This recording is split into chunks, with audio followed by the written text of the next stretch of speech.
अस्सलामुअलैकुम वरहमतुल्लाहि वबरकातुहू। तो नाजरीन, आज हम एक वीडियो लेकर आए हैं जिसमें एक शख्स हज़रत मौलाना अरशद मदनी साहब के पास कुछ सवालों के जवाब लेकर गए, ख़ासकर राम मंदिर के मुतालिक। तो देखिए ये हज़रत ने क्या जवाब दिया और किस अच्छे अंदाज में उन्होंने समझाया है। अल्लाह तबारक व तआला हज़रत की उम्र में बरकत अता फ़रमाए। आप भी वीडियो को लास्ट तक देखिए। अगर वीडियो अच्छी लगी तो ज़रूर सब्सक्राइब करिए और हमारे सबसे बड़ा मामला जो है राम मंदिर प्राण प्रतिष्ठा उद्घाटन का है। चर्चा उसी की हो रही है। कांग्रेस ने मना कर दिया है कि वो नहीं जाएंगे क्योंकि ये मंदिर आधा बना हुआ है। प्रधानमंत्री मोदी उद्घाटन करेंगे, साथ में मोहन भागवत जो कि आरएसएस के प्रमुख है वो रहेंगे, योगी आदित्यनाथ जी रहेंगे। पूरे राज्य भर में छुट्टी कर दी गई है। उस पर आप तमाम शंकराचार्यों ने मना किया है आने से। उन्होंने कहा कि मंदिर पूरा नहीं बना हुआ है। एक शंकराचार्य जी ने तो कह दिया, पुरी वाले निश्चलानंद जी ने, कि अगर मोदी जी प्राण प्रतिष्ठा करेंगे तो हम क्या ताली बजाएंगे। बनारस में भी हो ही गया सर्वे, एएसआई का भी सर्वे। मसला चर्चा चूंकि इस बात की हो रही है तो ये भी हो रहा है, जब सुप्रीम कोर्ट ने फैसला दिया तो एक ज़मीन मस्जिद के लिए भी दी। कहाँ? मथुरा में जो मस्जिद है उस पर भी सर्वे का आदेश हो रहा है।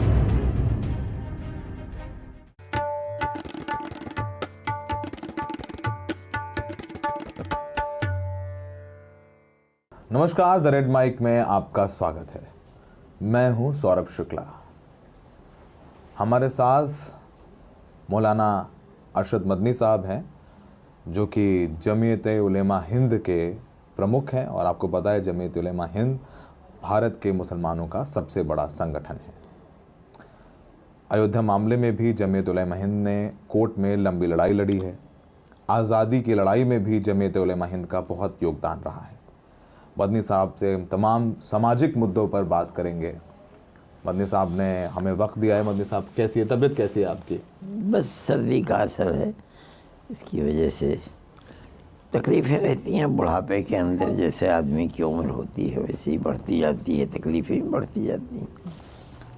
आपकी प्रेस कॉन्फ्रेंस हम लोगों ने कवर की थी जब कुछ दिन पहले दिल्ली में थे। तमाम मुद्दों पर आपने अपनी बात बेबाकी से रखी, चाहे वो ईवीएम का मामला हो, चाहे वो फिलिस्तीन का मामला हो। इस समय सबसे बड़ा मामला जो है राम मंदिर प्राण प्रतिष्ठा उद्घाटन का है। चर्चा उसी की हो रही है। कांग्रेस ने मना कर दिया है कि वो नहीं जाएंगे क्योंकि ये मंदिर आधा बना हुआ है। तमाम शंकराचार्य नहीं जा रहे हैं। इस पूरे जिस तरीके से इतना बड़ा इवेंट बना दिया देश में, प्रधानमंत्री मोदी उद्घाटन करेंगे, साथ में मोहन भागवत जो कि आरएसएस के प्रमुख है वो रहेंगे, योगी आदित्यनाथ जी रहेंगे। पूरे राज्य भर में छुट्टी कर दी गई है। उस पर आप इस पूरी इवेंट को कैसे देखते हैं? देखिए, हमारा मसला ना राम मंदिर की शुरुआत करने से है, ना हमारा मसला उसको सियासी मसला बनाने से। हमें उससे कुछ लेना देना नहीं है। हमारी लड़ाई तो 65-70 साल इस चीज़ पर रही कि ये जगह अपनी मस्जिद की है या यहाँ मंदिर था। ये जगह राम जन्मभूमि थी, उसको तोड़ करके बाबर ने यहाँ मस्जिद बनाई है। हमारा मसला सिर्फ इतना था। हम ये कहते थे कि अगर किसी मंदिर को तोड़कर मस्जिद बनी है और वो मस्जिद की जगह नहीं है तो हम उसको मस्जिद नहीं मानते। हमें यकीन था कि ये मस्जिद की जगह है, मस्जिद ही थी, जब से बनी है आज तक मस्जिद है। उससे पहले ये जगह खाली होगी। हमें इस बात की बड़ी खुशी है कि हिंदुस्तान की सबसे बड़ी कोर्ट ने, एक आदमी ने नहीं, 3 आदमियों का फैसला आ गया, और वो फैसला ये था कि मस्जिद अपनी जगह पर है। किसी मंदिर को तोड़कर मस्जिद नहीं बनी है। हमने उस फैसले को मान लिया। उन्होंने दे दिया। हम ये गलत समझते हैं। हम समझते हैं कि जब वो मस्जिद थी तो मस्जिद वालों को मस्जिद मिलनी चाहिए थी। हमारा मसला इस जगह पर है। इसका मतलब है कि आज जहाँ मंदिर बना है, कहा जा रहा है कि ये मंदिर ये मंदिर था, मस्जिद को तोड़ा। सुप्रीम कोर्ट हिंदुस्तान का ये कहता है कि ये सब गलत है। जहाँ आज मंदिर बन रहा है ये हमेशा से मस्जिद थी। यहाँ कभी मंदिर तोड़कर नहीं बना। ये राम जन्मभूमि नहीं है। मैं नहीं कह रहा हूँ, ये हिंदुस्तान का सुप्रीम कोर्ट कह रहा है और 3 जज कह रहे हैं। हमारा मसला ख़त्म हो गया। हम ये समझते हैं सारी दुनिया शोर मचाए कि हम राम मंदिर बना रहे हैं और हिंदुस्तान का हर आदमी ये कहे। हम ये कहते हैं सब आँख में धूल झोंक रहे हैं। कोर्ट, सुप्रीम कोर्ट कह रहा है कि ये मस्जिद है, मस्जिद की जगह है, यहाँ मंदिर नहीं था, ये राम जन्मभूमि नहीं है। बाल्फाज़ दीगर ये कहा जाए। आज अगर कोई कह रहा है राम जन्मभूमि है, वो हिंदुस्तान की सुप्रीम कोर्ट के खिलाफ कह रहा है। फिर उसी सुप्रीम कोर्ट ने तो कहा हजरत कि वहाँ राम मंदिर का निर्माण होना चाहिए। नहीं, मैं नहीं जानता हूँ। जिन लोगों से हम मुकदमा लड़ रहे थे उन्हीं लोगों ने ये फैसला किया कि मस्जिद अपनी जगह है। जिन लोगों ने उसमें मूर्ति रखी है उन्होंने गलत किया, ये मुजरिम है। हमारा मसला तो हल हो गया इतना। आज सुप्रीम कोर्ट क्या कहती है हम नहीं जानते, वो फैसला हमारे हाथ के अंदर है। हमारा मसला ख़त्म हो गया। आज जो ये कह रहे हैं कि ये राम मंदिर बना और राम की जन्म स्थान है, सुप्रीम कोर्ट की नज़र में ये गलत है, गलत है, गलत है। ख़त्म मसला, और तो कुछ भी नहीं है। और जो पूरा माहौल बन गया इस देश ये में, माहौल जिसने बनाया है वो बनाया है। हमारी बात को कोई ये कह दे कि ये गलत है, हम जाने कौन आदमी है हिंदुस्तान में जो ये कह देगा कि गलत है ये बात। अच्छा, राम मंदिर प्राण प्रतिष्ठा का न्योता अगर आपको आया, और हो सकता है आए क्योंकि आप जमीयत उलमा हिंद के प्रमुख हैं और सबसे बड़ा संगठन है। मैं नहीं समझता हूँ मुझे कितने आएगा। अगर आप कमाल की बात कहते हैं। जिस जमीयत उलमा ने 70 साल मुकदमा लड़ा है और उस मुकदमे में जमीयत उलमा जीती है, हारी नहीं है। दुनिया कहे हार गई, मैं कहता हूँ नहीं, जीते हैं। हम मुकदमा लड़ रहे थे, यही मुकदमा था कि ये राम जन्मभूमि है या मस्जिद है। कोर्ट ने फैसला कर दिया मस्जिद है, ख़त्म हो गई। मैं ये समझता हूँ, मैं कहता हूँ अपने अकीदे के एतबार से कि यहाँ एक मंदिर नहीं 100 मंदिर बन जाएं, मगर क़यामत तक ये जगह मस्जिद ही रहे। ये मस्जिद है वो। मैं कैसे चला जाऊँगा और मुझे भेजेंगे क्यों? आप अजीब सवाल कर रहे हैं मुझसे। हो सकता है भेज दें। कैसे भेजते? वैसे ही खामखा भेजते। हजरत, तमाम शंकराचार्यों ने मना किया है आने से। उन्होंने कहा कि मंदिर पूरा नहीं बना हुआ है। एक शंकराचार्य जी ने तो कह दिया, पूरी वाले निश्चलानंद जी ने, कि अगर मोदी जी प्राण प्रतिष्ठा करेंगे तो हम क्या ताली बजाएंगे। जैसा ये मैं समझता हूँ कि हिंदू धर्म के अंदर इस तरह की मजहबी चीज़ के अंदर इफ्तिताह करना, ये धर्म के अंदर तो कोई पहुंचा हुआ ऊंचा आदमी, कोई ब्राह्मण होगा वो करेगा। मोदी जी तो ब्राह्मण नहीं है, मोदी जी कैसे इफ्तिताह कर देंगे? अगर कर देंगे तो क़यामत तक उसके अंदर हिंदू समाज को, हिंदू धर्म को जानने वाला कोई जाएगा नहीं। अरे वो तो राजा हैं देश के, प्रधानमंत्री। अब राजा हुआ करे, लेकिन ब्राह्मण होना ज़रूरी है। आप चले जाएंगे बताइए? मैं अभी तो पूछता हूँ। मैं चला जाऊंगा। मैं तो मस्जिद भी जाता हूँ, मंदिर भी जाता हूँ। नहीं, मैं तो पत्रकार हूँ। आप इंटरव्यू लेने जाते हैं, मगर आप उसके उसे मजहबी। मैं तो जब पत्रकार बन गया तो फिर मैं मजहब जाति पात से ऊपर उठ गया। ठीक है। तो खैर, अब अगला मसला है जो बहुत महत्वपूर्ण है। मैं बार बार आपसे, कुछ ऐसा लगे कि मैं कोई कंट्रोवर्सी करा रहा हूँ, ऐसा नहीं है। सुनहरी मस्जिद का एक बहुत अहम मुद्दा है। सुनहरी मस्जिद का एक बहुत अहम मुद्दा है जो इस वक्त सुर्खियों में भी है। सुनहरी मस्जिद लगभग 150 साल पुरानी है और एनडीएमसी ने कहा है कि ट्रैफिक लगता है, दिल्ली ट्रैफिक पुलिस ने कहा और एनडीएमसी ने प्लान बनाया है कि इसको तोड़ना ज़रूरी है और इस पर लोगों की आपत्तियां मांगी।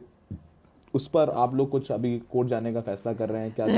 हमें कोर्ट जाने की ज़रूरत होगी तो हम जाएंगे। हमने ये कहा था कि असल मुद्दा ये है इसका कि वक्फ बोर्ड को जाना चाहिए, और जिस वक्त इसकी ज़रूरत होगी कि हम उसके अंदर वक्फ बोर्ड की मदद करें या वक्फ बोर्ड के साथ हम जाएंगे। हमें कोई इसमें मसला नहीं, हम उसको अपना मसला समझते हैं, हर मस्जिद के मसले को। और मेरे पास अभी सारे वकला जो वक्फ बोर्ड के थे, वो 5 वकील थे, पाँचों आए थे, चाय पी बैठे। उन्होंने आज जो कोर्ट के अंदर हुआ है उस सब को देखा है, सुना है। हमने उनसे भी ये बात कही है कि आप लड़िए, जमीयत उलमा की अगर किसी जगह ज़रूरत होगी, आजकल चूँकि बोर्ड नहीं है, इस बुनियाद पर हो सकता है उन्हें ज़रूरत हो तो जमीयत उलमा उनकी कमर पर खड़ी हुई है। एक मसला अब चर्चा चूँकि इस बात की हो रही है, तो ये भी हो रहा है जब सुप्रीम कोर्ट ने फैसला दिया तो एक ज़मीन मस्जिद के लिए भी दी। कहाँ? अयोध्या में। अयोध्या में, हाँ हाँ। तो थोड़ी दूरी पर ही है। नहीं, हमारे ये मसले, मुसलमान के पास पैसा नहीं है, मुसलमान रोज़ाना बड़ी बड़ी मस्जिदें बना देता है। बाबरी मस्जिद से 50 गुना ज़्यादा देवबंद में हमने मस्जिद बना दी, मस्जिद रशीद। हम क्यों अपनी मस्जिद की ज़मीन दे करके कोई दूसरी मस्जिद को के लिए हम ज़मीन गवर्नमेंट से नहीं, हम अपने मज़हब में गवर्नमेंट से एक फूटी कौड़ी की भी मदद नहीं लेते। ये हमारा मज़हब है, हम मज़हब के खुद रखवाले हैं, हम किसी से नहीं सवाल करते। हम किसी मस्जिद के लिए गवर्नमेंट से पैसा या ज़मीन हम नहीं लेते। हम क्यों नहीं ज़मीन? हमारे अंदर ताकत है, हम जहाँ चाहेंगे कि यहाँ मुसलमान रहता है मस्जिद नहीं, वहाँ मस्जिद बना देंगे और रोज़ बनती रहती हैं। लेकिन जो मस्जिद की ज़मीन दी सब नहीं, हमें वो ज़मीन का, हमारी मस्जिद ले करके हमें दूसरी ज़मीन दें कि इसके ऊपर हम इस चीज़ को दुरुस्त नहीं समझते। ये तो गलत बात है। आप क्यों हमें देते हैं? हमारा मज़हब है मस्जिद और मदरसा, हमारा मज़हब ज़िंदा है मस्जिद और मदरसे से। इसलिए हम अपने मजहबी चीज़ के खुद रखवाले हैं। हम लोगों ने गवर्नमेंट से पैसा ले लिया था, सैकड़ों मदरसे हैं जिनको गवर्नमेंट ने कब्ज़ा करके स्कूल बना लिया है। हम गवर्नमेंट से लें और वो जगह फिर मस्जिद और हमारा धर्म स्थान रहेगा।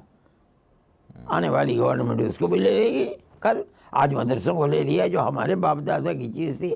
इनका कसूर यही था कि उन्होंने गवर्नमेंट से कुछ पैसे ले लिए उसके लिए तनख्वाहों के। मथुरा में जो मस्जिद है उस पर भी सर्वे का आदेश हो रहा है। ये तो आज एक बाढ़ आई हुई है। बनारस में भी हो ही गया सर्वे, ASI का भी सर्वे ये हो एक गया। बाढ़ आई हुई है जो खुद अपनी गवर्नमेंट के उसूलों को और कानूनों को, इसी पार्लियामेंट ने कानून बनाया था 91 के अंदर कि बाबरी मस्जिद को छोड़ करके मुल्क की आज़ादी पर जो भी धर्म स्थान जहाँ था जिसका था वो रहेगा। उस कानून की अब कोई वक़्त ही नहीं, उसको ठोकर से मारते हैं, हालांकि पार्लियामेंट का कानून था। प्लेसेस ऑफ वर्शिप एक्ट, ये क्या चीज़ है? हम नहीं समझते इसको। हम ये समझते हैं कि जो कानून बना दिया है गवर्नमेंट ने वो कानून अपनी जगह पर कानून, मगर वो नहीं चाहते हैं इस वक्त। न्यायालय निर्णय देता है सर्वे के। तो ठीक है, वो जो कुछ भी हो रहा है हम इसे सही नहीं समझते। हलाल मीट के मुद्दे पर आप लोग सुप्रीम कोर्ट गए हैं। हाँ। हलाल तो एक ऐसी चीज़ है कि मुल्क के अंदर हराम खाने वाले भी हैं, हलाल खाने वाले भी हैं। मुसलमानों को ये पता चले कि ये हलाल है ताकि वो उसे खा सके। इसके लिए अगर मुसलमान कोई काम करते हैं और उन्होंने सर्टिफिकेट दिया है, चीज़ को समझ करके उनके वादे वईद ले करके उनको एक सनद दी है, सर्टिफिकेट दिया है कि ये हलाल है, उसको दुनिया के मुल्कों के अंदर भी भेजा जाता है। इस मुल्क के अंदर भी लोग खाने वाले बेशुमार लोग हिंदुस्तान में अरब मुल्कों से, मुस्लिम मुल्कों से सयाह आते हैं मुल्क के अंदर। वो इसकी तलाश में लेते भाई कहीं हलाल खाना मिल जाए। अगर यहाँ कोई पार्टी, कोई संस्था यानी मजहबी संस्था किसी चीज़ को देती है ये हलाल है, तो मुल्क में आने वाले लोग उसको खाएंगे, उसको इस्तेमाल करेंगे। ये कोई सियासी मसला नहीं है कि इसको ख़त्म कर दिया। ख़त्म किस लिए करते हो? क्या चीज़ है जिस पर हलाल नहीं है, खुली हुई है दुनिया में। जो आदमी चाहे खरीदे, मुसलमान का चीज़ है, मुसलमान भी ख़रीदता है इसको। लेकिन वो मजहबी मुसलमान जो हलाल ही खाना कबूल करता है अपने मुल्क में भी, यहाँ भी आकर के, हिंदुस्तान जैसा मुल्क जिसके अंदर अक़लियतें 20 करोड़ मुसलमान रहता है, वो अगर इस तरीके की कोई चीज़ करता है तो इसमें क्या रहे? सारे आप यूरोप में चले जाइए, अमेरिका में चले जाइए, यहूदियों के लिए हर चीज़ के ऊपर जिसको वो टेस्ट करके सर्टिफिकेट देते हैं, उस सर्टिफिकेट के ऊपर उनके खाने की चीज़ लिखी रहती है, वो उसी को खाते हैं, उसके सिवा कोई चीज़ खाते नहीं। क्या इसके अंदर मुसलमान भी हलाल का सर्टिफिकेट देते हैं? आप कह रहे हैं कि इसको सियासी रंग दिया जा रहा है। क्या गलत है? ये चीज़ नहीं है। आखिरी सवाल आपसे, और चूँकि आप इतने ज़िम्मेदार व्यक्ति हैं, 22 तारीख को जब प्राण प्रतिष्ठा होगी तो तमाम तरीके के बयान आ रहे हैं, माहौल ख़राब हो सकता है। गिरिराज जो कि केंद्रीय मंत्री, उनका भी बयान आया। आप क्या अपील करेंगे देशवासियों नहीं, को? मैं हर वक्त हर जगह ये अपील करता हूँ कि मुल्क के अंदर अमन व अमान और भाईचारगी जिंदा रहनी चाहिए। मैं ये समझता हूँ कि ये मुल्क ज़िंदा इसी तरह रहेगा कि हर आदमी मुल्क के अंदर अमन व अमान को कायम रखे, चाहे वो मुसलमान हो चाहे वो हिंदू हो। किसी भी आदमी की तरफ से झगड़ा और फसाद, मैं उसका या जमीयत उलमा उसकी तायीद नहीं करती, क़त्इ नज़र उसकी कि उसका मज़हब क्या है। मैं ये कहता हूँ कि उस वक्त अगर कोई बात होती है गलत होती है, लेकिन हर आदमी को जहाँ कोई ख़तरा है अपने आप को बचा कर रखना चाहिए, ताकि 1 से 2, 2 से 3, 3 से 4 जाने भी जा सकती हैं और इसके साथ साथ मुल्क का अमान भी ख़राब हो सकता है। उसको ख़राबी से बचाना हर हिंदू हर मुसलमान का फ़र्ज़ है। तो आपने सुना, मैं ज़्यादा कुछ नहीं कहूँगा इसके बाद, बस इतना ही कहूँगा कि माहौल ख़राब करने वाले कोशिश करेंगे, लोग धैर्य रखें, धैर्य से काम लें, बहकावे में मत आएँ। और कुछ लोग जो सर्टिफिकेट दे रहे हैं वो सर्टिफिकेट देना बंद करें, क्योंकि देश किसी एक धर्म का नहीं, सभी धर्मों का है और सब अमन चैन से रहेंगे तभी देश विकास के पथ पर अग्रसर होगा। सहयोगी शाहीन अस्कर के साथ Saurabh Shukla, the red mic.